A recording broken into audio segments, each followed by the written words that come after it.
Ça s'est passé il y a longtemps, il y a très longtemps. C'était quelque part du côté de l'Inde, par là. Ça se passe dans la capitale, il y a un homme, il est cordier. Il est cordier, c'est-à-dire il fabrique des cordes, c'est son métier.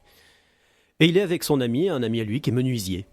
Et ce jour-là, ils sont dans la rue parce que là, c'est la fête aujourd'hui. C'est la fête parce que c'est l'anniversaire de la fille du roi, la princesse.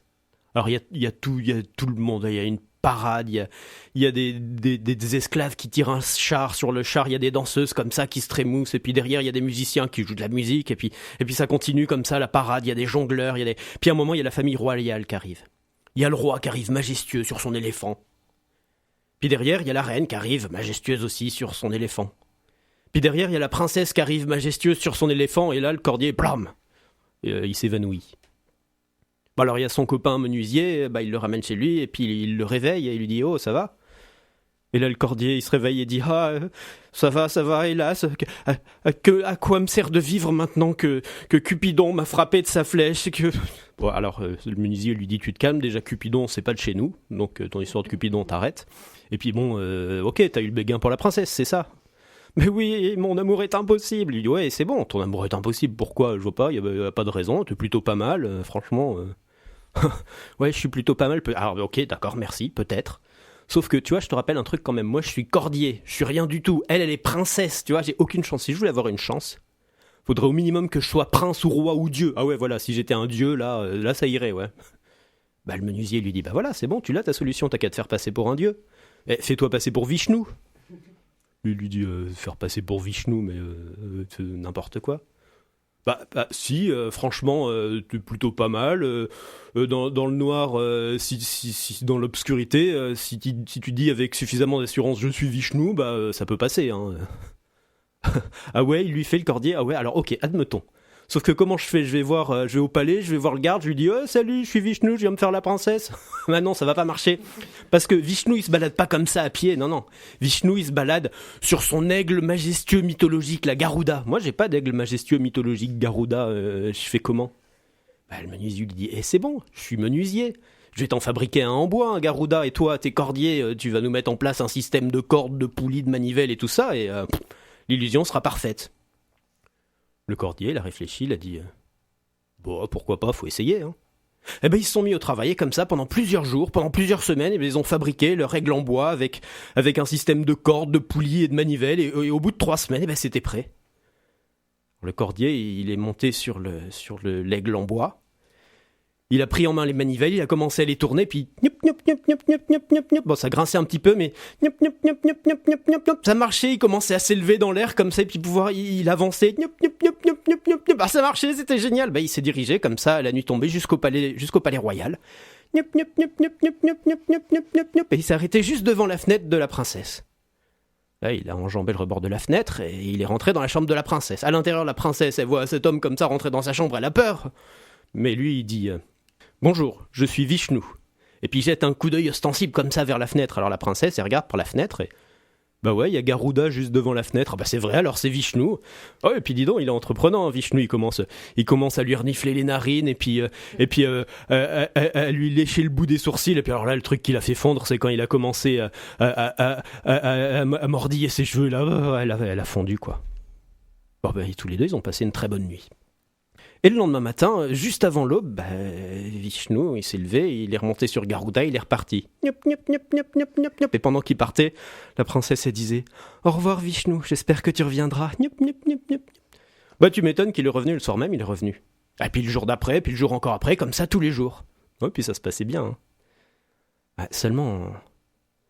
Il y en a une, elle commençait à se douter de quelque chose. C'était la reine. Voyez bien que sa fille a été plus comme avant. Elle était tout le temps joyeuse, tout le temps en train de rigoler comme ça pour rien. Et puis pourquoi ? Et puis elle avait pas de raison d'être joyeuse. Elle avait rien de joyeux dans sa vie. Et puis elle était tout le temps décoiffée le matin. Et puis ouais, il y avait un homme là derrière. Hein. Mais elle avait pas de preuves. Puis elle savait pas qui.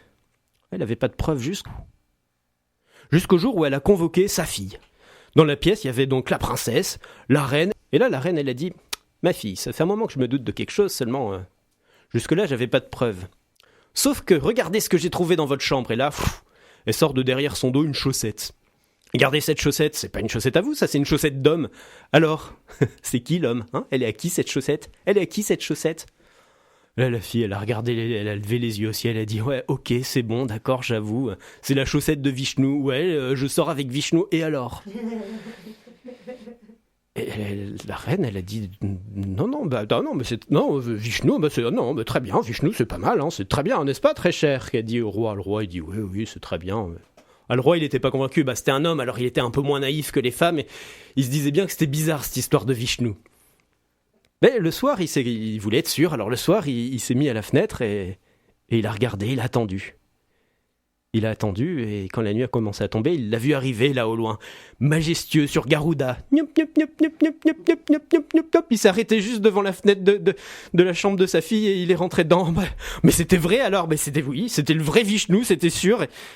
Ah mais attendez, c'est que ça changeait tout, hein, parce que le roi, il aimait bien faire la guerre, hein, c'était un roi, c'est normal, ça lui plaisait bien, mais le problème c'est qu'il avait une toute petite armée pas très puissante, et puis il hésitait toujours, est-ce qu'il faut attaquer plutôt le royaume du Nord, le royaume du Sud, celui de l'Est, celui de l'Ouest, il savait pas trop, mais là quand ton gendre c'est un dieu primordial comme Vishnu, tu peux attaquer partout à la fois. Or il a attaqué sur les 4 fronts d'un coup, là. Ah, au début ça a très bien marché, hein, l'effet de surprise, hein, il a gagné des territoires comme ça, mais très vite ces territoires il les a perdus. Et puis les armées adverses, elles ont commencé à attaquer son royaume à lui, elles ont commencé à gagner du terrain petit à petit, et là elles étaient tout autour de la capitale, et bientôt la capitale allait céder. Le cordier, lui, ce soir-là, il est venu rejoindre la princesse. À peine il est rentré, il a commencé à embrasser la princesse. La princesse, il fait attends, faut qu'on parle. Oh non. Mais si. Et là, elle lui a commencé à lui dire qu'elle comprenait pas pourquoi lui, un dieu primordial comme lui, pourquoi il aidait pas son père qui commençait à perdre du terrain, et puis que si ça continuait comme ça, il y aurait plus de royaume, et puis s'il y avait plus de royaume, il y aurait plus de princesse, qu'est-ce qu'elle deviendrait, elle? Il a dit ok, je m'en occuperai, et puis voilà, ils ont fait leur petite affaire. Et puis après, dans le lit, allongé à côté de la princesse, le cordier, il n'arrivait pas à dormir. Oui, parce que ça le préoccupait tout ça quand même, hein. Il se disait que oui, elle avait raison. S'il faisait rien, il allait la perdre. En même temps, il se disait qu'est-ce que je peux faire? Je suis pas le vrai Vishnu. Puis il a réfléchi, il s'est dit qu'après tout, pour l'instant, tout le monde avait l'air de le prendre vraiment pour Vishnu. Il pouvait continuer sur sa lancée, hein. Il s'est dit que le lendemain matin, aux premières lueurs du jour, il monterait sur Garuda et il se dirigerait vers les armées adverses en faisant ya, comme ça, en bougeant les bras de manière un peu convaincante, et peut-être que ça marcherait. Oui, il s'est dit c'est une bonne idée ça. Puis il s'est endormi. Sauf que pendant ce temps-là, sur un autre plan astral, il y avait le vrai Garuda et le vrai Vishnu qui étaient en train d'observer la scène depuis le début. Et Vishnu, il dit à Garuda, t'as vu, lui, il s'embête pas quand même à se faire passer pour nous. Hein. Garuda, il dit, je sais pas, moi je trouve ça marrant, il se débrouille bien. Hein. Et là, Vishnu, il lui dit, ouais, il se débrouille bien. Sauf que tu sais ce qui va se passer?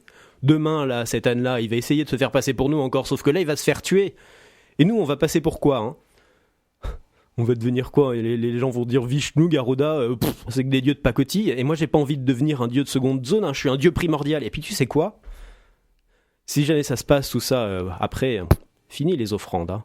Oh, la Garuda, il s'est insurgé, il a dit quoi? Mais les offrandes, mais non, hors de question, moi je renonce pas à mes offrandes, hein. Vishnu lui dit, t'inquiète, j'ai un plan. Écoute, voilà ce qu'on va faire demain. Et là, il s'approche de son oreille et il lui fait... Le lendemain matin, le cordier, il s'est levé un tout petit peu plus tard que d'habitude, aux premières lueurs du jour, et il est sorti, il est monté sur Garuda, et il s'est dirigé vers les armées adverses, comme il avait dit, en faisant et en bougeant les bras. Sauf qu'à ce moment-là, il y a le vrai Garuda qui est venu incarner le Garuda en bois, et il y a le vrai Vishnu qui est venu incarner le cordier, et là...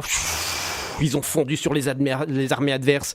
Et Garuda, avec ses yeux laser, il a décimé toutes les armées. Et Vishnu, lui, avec son boomerang cosmique, il a décapité les 4 rois. Et puis, ils sont retournés dans leur plan astral tous les deux. Les armées du roi en bas, tout le monde était content, tout le monde voulait fêter ça, tout le monde voulait remercier Vishnu, et ils attendaient qu'il arrive, et là il était en train de redescendre. Sauf que là, il faisait grand jour, et quand il arrivait, tout le monde a bien vu que c'était pas ça, c'était pas le vrai Garuda, puis c'était pas le vrai Vishnu. Garuda, c'était un espèce de machin en bois qui couinait de partout. Et Vishnu, c'était un type comme tout le monde. Oui, tiens, même il y en a même qui le reconnaissaient, c'était le cordier, il habitait là-bas, là, dans les quartiers là-bas. Alors il commençait à demander des comptes, qu'est-ce que c'est que cette histoire Mais le roi il s'est approché du cordier et il a dit alors, où est le problème ? Certes, c'est pas le vrai Vishnu, mais c'est le résultat qui compte. Il a prouvé qu'il était au moins aussi efficace et au moins aussi utile que le vrai. Moi, écoute, Cordier, tu veux la main de ma fille ? Eh ben écoute, je te donne la main de ma fille. Et voilà, depuis ce jour-là, ils ont pu vivre leur amour au grand jour, comme ça, ils ont vécu amoureux, heureux, toute leur vie. C'est une belle histoire de Noël quand même, tout ça. Et d'ailleurs, j'y pense pour Noël, si jamais vous avez des amis célibataires, que vous savez pas quoi leur offrir, offrez-leur un garouda en bois, on sait jamais, ça peut permettre de faire de belles rencontres.